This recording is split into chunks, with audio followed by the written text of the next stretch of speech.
បងប្អូនថ្ងៃនេះខ្ញុំសូមបងប្អូនមកស្គាល់កន្លែងមួយដែលលក់ទុរេនគូថ្លៃមែនតើ1គីឡូត្រឹមតែ 8,000 ទៅ 15,000 រៀលតែប៉ុណ្ណោះទុរេនខ្មែរទុរេនធម្មជាតិតម្លៃគឺថ្លៃឥឡូវហ្នឹងនេះខ្ញុំមកដល់កន្លែងហ្នឹងហើយឥឡូវយើងទៅមើលទាំងអស់គ្នាថាតើមានទិដ្ឋភាពបែបម៉េចធ្វើទាំងអស់គ្នាទុរេនណាទុរេនដូងតានាងខ្ញុំជឿថាអ្នកដែលចូលចិត្តញ៉ាំផ្លែទុរេនមកដល់កន្លែងហ្នឹងដឹងតែពេញចិត្តតែម្ដងហើយបងប្អូនមើលការលក់ដូររបស់បងប្អូនយើងនៅតាមស្រុកភូមិគឺសម្បូរសប្បាយអញ្ចឹងឯងមិនចេះខ្វះទេផ្លែឈើធម្មជាតិជាពិសេសនៅក្នុងខែ6នេះកំពុងតែសម្បូរខ្លាំងជាងគេគឺផ្លែទុរេនសាវម៉ាវហើយនិងមង្ឃុតនឹងឯង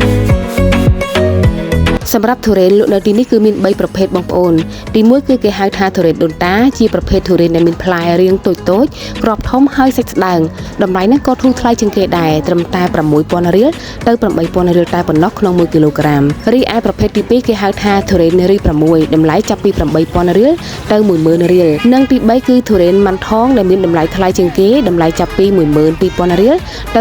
15,000 រៀលក្នុង1គីឡូក្រាមអូននេះ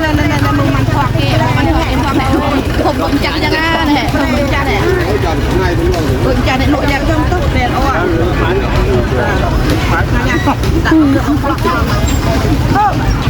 ដើម្បីលើកទឹកចិត្តដល់បងប្អូនប្រជាកសិករនៅក្នុងការដាំដុះដំណាំធម្មជាតិនិងដើម្បីលើកស្ទួយផលិតផលនៅក្នុងស្រុកបងប្អូនកុំភ្លេចជួយគាំទ្រនិងជួយទិញបន្លែផ្លែឈើពីបងប្អូនប្រជាកសិករយើងផង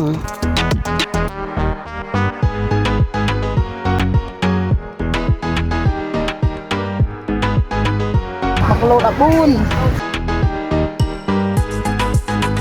សម្រាប់ទីតាំងផ្សារភូមិលក់ផ្លែទុរេនធម្មជាតិនេះគឺមានទីតាំងស្ថិតនៅផ្សារថ្មីភូមិខ្នងក្រពើកើតឃុំត្រមុំស្រុកមេមត់ខេត្តត្បូងឃ្មុំអញ្ចឹងបើសិនជាបងប្អូនធ្វើដំណើរតាមផ្លូវជាតិលេខ7ហើយឆ្លងកាត់ស្រុកមេមត់កុំភ្លេចឈៀងចូលមកមើលលេងផងណាបងប្អូនពីព្រោះថាផ្សារនេះគឺនៅអត់ឆ្ងាយពីផ្លូវជាតិលេខ7ប្រហែលទេបើមើលពីផ្សារទៅក៏ឃើញផ្លូវជាតិដែរចា៎